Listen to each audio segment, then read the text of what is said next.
एक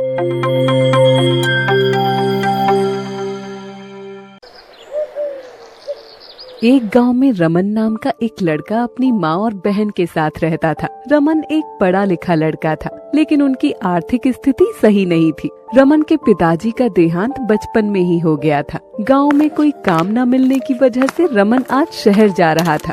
बेटा, तुम इतने बड़े शहर में कहाँ जाओगे, कहाँ रहोगे? अपना तो कोई रिश्तेदार भी शहर में नहीं रहता। अरे माँ, चिंता मत करो, वहाँ मेरा एक दोस्त रहता है, मैं उसके साथ ही रहूँगा। और आप तो जानती हो गांव में तो कोई काम भी नहीं है, मुझे काम करने के लिए शहर जाना ही पड़ेगा। लेकिन बेटा। अरे माँ, परेशान मत हो, कुछ नहीं होगा, सब ठीक होगा। भैया, माँ सही कह रही है, आप गांव में ही रहकर कुछ काम कर लीजिए। अरे मेरी बहन, तुम परेशान मत हो, माँ का ख्याल रखना। और हाँ, मैं जल्दी ही आऊँगा और तुम्हें भी अपने साथ ले जाऊँगा। अच्छा माँ, अब मैं चलता हूँ, मेरी ट्रेन निकल जाएगी। अपना ख्याल रखना।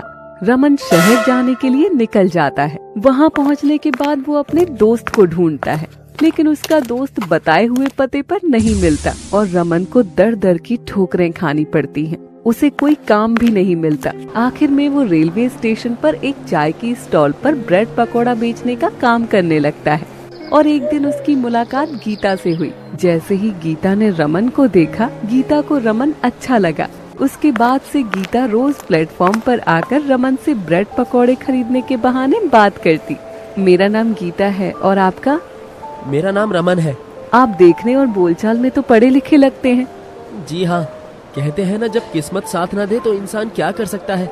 मैं शहर तो आया था काम के सिलसिले में, लेकिन यहाँ आकर देखा तो इतनी मारा मारी है। तुम कहो तो मैं तुम्हें अपने पापा से कहकर काम दिलवा सकती हूँ। नहीं नहीं गीता जी, मैं किसी अनजान इंसान का एहसान नहीं लेना चाहता। ऐसे ही धीरे धीरे उनकी मुलाकातें बढ़ने लगी और उन दोनों को एक दूसरे से प्यार हो गया। लेकिन रमन जानता था कि गीता एक बड़े परिवार और अमीर परिवार की लड़की है। उसके पिताजी कभी भी रमन और गीता का रिश्ता मंजूर नहीं करेंगे। जब भी गीता शादी के लिए बोलती तो वो बात टाल दिया करता था। आज गीता का जन्मदिन था। जैसे ही गीता रमन से मिलने आई, आते ही उसने रमन से कहा, रमन, आज तुम्हें मुझसे शादी करनी ही होगी। आज तो मेरा जन्मदिन है, तुम मेरी बात को टाल नहीं सकते। गीता, तुम जानती हो कि मैं तुम्हारी इस बात को क्यों टालता रहता हूँ? क्योंकि हम दोनों में जमीन आसमान का फर्क है। तुम ठहरी महलों में रहने वाली राजकुमारी और मैं किसी और के कमरे में रहने वाला। शादी के बाद मैं तुम्हें कहाँ रखूंगा? रमन, तुम क्या समझते हो? तुम्हारे साथ मैं हर हाल में रह लूंगी। उसके बाद वो दोनों जाकर मंदिर में शादी कर लेते हैं। और शादी के बाद जैसे ही गीता रमन को अपने घर लेकर जाती है, तो गीता के पिताजी रमन की बहुत बेइज्जती कर उसे घर से निकाल देते हैं, जिसे देखकर गीता भी रमन के साथ ही अपना घर छोड़कर आ जाती है। फिर वो दोनों गीता के ससुराल गांव में रमन के घर, जहाँ पर उसकी माँ और बहन रहते थे, आते हैं। माँ कहाँ हो? अरे मेरा बेटा वापस आ गया, बहुत देर कर दी बेटा। ये कौन है तुम्हारे साथ? माँ, ये तुम्हारी बहू है गीता। गीता पैर छूते हुए, माँ जी प्रणाम। ये तो बहुत सुंदर और संस्कारी है। जीती रहो बेटी। रिया, पूजा की थाल लेकर आ, भाभी का स्वागत नहीं करेगी? अभी लेकर आती हूँ माँ। रिया जाकर पूजा की थाल लेकर आती है। गीता की आरती करके गीता का गृह प्रवेश किया जाता है। स्वागत है बेटा हमारे छोटे से घर में तुम्हारा। अब ये तुम्हारा घर भी है। अभी गीता को आए कुछ घंटे ही हुए थे, तभी उनके घर का दरवाजा बजता है। रमन जाकर दरवाजे पर देखता है। निकलो निकलो, इस घर से बाहर निकलो, जल्दी करो, घर खाली करो। सर, आप ये क्या कह रहे हैं? हमें इस बारे में कुछ भी नहीं पता था। पता होता तो हम अपना घर इस जमीन पर बनाते ही क्यों? लेकिन अब हम अपना घर छोड़कर जाएंगे कहाँ? वो तो आपको घर बनाने से पहले ही पता लगाना चाहिए था।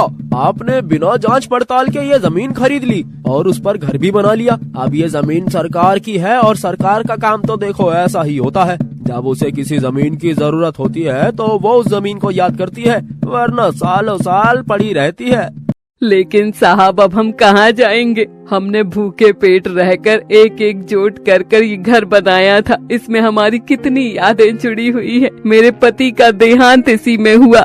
देखो अम्मा, अब हम इस बारे में कुछ नहीं जानते। आपको ये जमीन खाली करनी ही होगी और हमें भी आपके साथ ये करते हुए अच्छा थोड़ी लग रहा है। लेकिन हम भी क्या कर सकते हैं? सरकार के ऑर्डर के आगे हम लोग मजबूर हैं। गीता को अपने ससुराल आए हुए कुछ घंटे ही हुए थे और कुछ घंटों में ही गीता पर मुश्किलों का तूफान आ खड़ा हुआ था। जिस लड़की ने कभी किसी को अपने कमरे में नहीं आने दिया, आज वो ससुराल के साथ बेघर हो गई थी।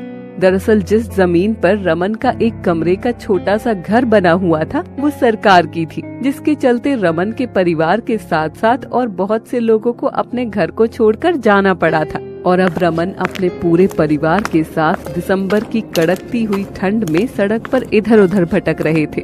बहुत ठंड है बेटा यहाँ पर तो, इस ठंड में हम लोग सड़क पर कहाँ भटकेंगे। अच्छू रमन, मुझे बहुत ठंड लग रही है। मैं जानता हूँ गीता, तुम्हें इस ठंड की आदत नहीं है, मैं कुछ इंतजाम करता हूँ। भैया ठंड तो मुझे भी बहुत लगती है, चलिए ना हम कोई घर किराए पर ले लेते हैं। तुम तो जानती हो किराए के घर कितने महंगे होते हैं और मेरे पास इतने पैसे नहीं है जिससे मैं कोई और घर खरीद सकूं। कुछ समझ नहीं आ रहा, तुम सबको कहाँ लेकर जाऊं? चलो हम अपने शहर चलते हैं, जहाँ आप रहते थे उसी कमरे पर चलते हैं। नहीं गीता, उस कमरे पर तो मैं अपने सेठ के साथ रहता था, तुम सबको मैं वहाँ लेकर नहीं जा सकता। पूरा परिवार चलते चलते बहुत बड़े कबाड़ खाने के पास पहुँच जाता है, जहाँ पर कबाड़ का टूटा फूटा सामान पड़ा हुआ था। तभी रमन की नजर उस कबाड़ में रखे हुए एक बड़े से कंटेनर पर पड़ती है। क्या हुआ रमन बेटा, यहाँ क्यों रुक गया? माँ, जब तक हमें कोई घर नहीं मिल जाता, क्यों ना हम इस कंटेनर में अपना घर बना ले? हाँ, ये सही रहेगा। कड़ाके की ठंड पड़ रही है और बहू को भी इस ठंड की आदत नहीं है। लेकिन भाई ये तो बहुत गंदा है। अरे पहले इसे साफ कर लेते हैं और जहाँ से भी ये टूटा हुआ है मैं उसे थोड़ा ठीक कर देता हूँ। चल बेटा, मैं तेरे साथ हूँ। चलो मैं भी तुम्हारे साथ ये कंटेनर साफ करवाती हूँ। फिर पूरे परिवार ने मिलकर उस कंटेनर को साफ किया। पूरा परिवार उस कंटेनर में जाकर बैठ गया। भाई मुझे बहुत तेज भूख लग रही है, सुबह से कुछ खाया भी नहीं है। रिया तुम परेशान मत हो, मैं बाहर जाकर कुछ खाने के लिए लाता हूँ। गीता ने भी कल रात से कुछ नहीं खाया है। आप मेरी फिक्र नहीं करिए, मैं ठीक हूँ। अब खाना लेने के लिए वो कंटेनर के बाहर जाता है और सबके लिए खाना लेकर आता है। पूरे परिवार ने खाना खाया और ठंड में कंटेनर में रात गुजारी।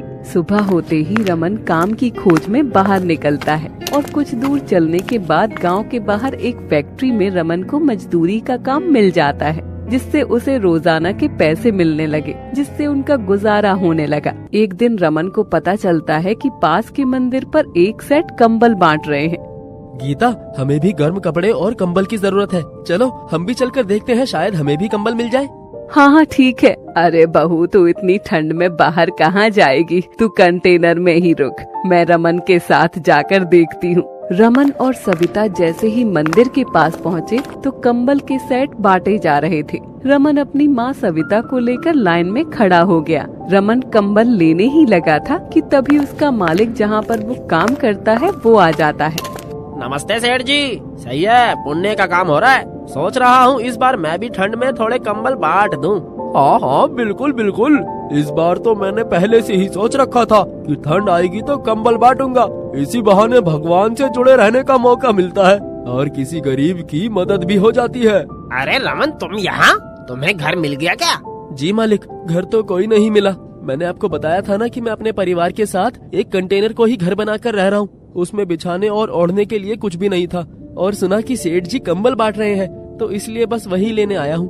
तुम इसे जानते हो अजय? हाँ सेठ जी, ये मेरे गोदाम में ही मजदूरी करता था। इसने मुझे अपनी परेशानी बताई थी कि इसके पास रहने के लिए कोई घर नहीं था, तो इसने एक कंटेनर को ही अपना घर बनाकर उसमें रहना शुरू कर दिया। अरे वाह, ये तो बहुत बढ़िया बात है, कंटेनर का घर।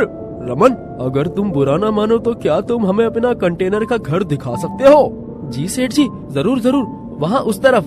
रमन के मालिक और सेठ जब कंटेनर का घर देखते हैं तो वो दोनों रमन की बहुत तारीफ करते हैं। रमन बेटा, तुमने कंटेनर का घर बनाकर बहुत ही अद्भुत काम किया है।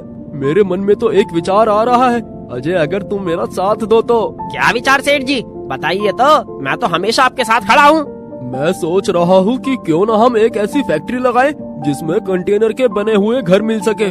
जिनके पास घर नहीं होता वो बेचारे इन घरों के अंदर रहकर अपना समय बिता सकते हैं। बस हमें और तुम्हें उस कंटेनर के घर का दाम तय करना होगा। और हाँ, कंटेनर के घर बनाने का सारा दिमाग रमन का ही रहेगा। रमन भी इस काम में हमारा पार्टनर बनेगा। ये तो बहुत अच्छा ही विचार है सेठ जी। नेक काम में देरी क्यों करते हैं? हम इस प्रोजेक्ट पर आज से ही काम करना शुरू कर देते हैं। रमन के हुनर और समझदारी ने उसे एक नई दिशा दी। सेठ और उसके मालिक के साथ मिलकर उसने कंटेनर के घर बनाने का काम शुरू किया, जिससे उसे अच्छी पेमेंट मिला करती थी, क्योंकि वो उनका पार्टनर बन गया था। रमन इन सब के लिए गीता को धन्यवाद कहता है। रमन, तुम मुझे धन्यवाद ना कहो, मैं भी तो तुम्हारी अपनी हूँ और तुम्हारे हर सुख दुख में तुम्हारा साथ देना तो मेरा फर्ज है। चाहे ससुराल ईंट सीमेंट से बना हो या लोहे से, ससुराल तो ससुराल ही होता है। और मैं तो अपनी कंटेनर ससुराल में बहुत खुश थी। फिर वो सब मिलकर भगवान को धन्यवाद कहते हैं। और रमन में एक खासियत थी, वो भले ही अमीर बन गया था, लेकिन उसने गरीबों की मदद करना नहीं छोड़ा और बहुत से गरीबों को ठंड में कंटेनर के घर बांटे, क्योंकि वो जानता था कि गरीबों की परेशानियां क्या होती हैं।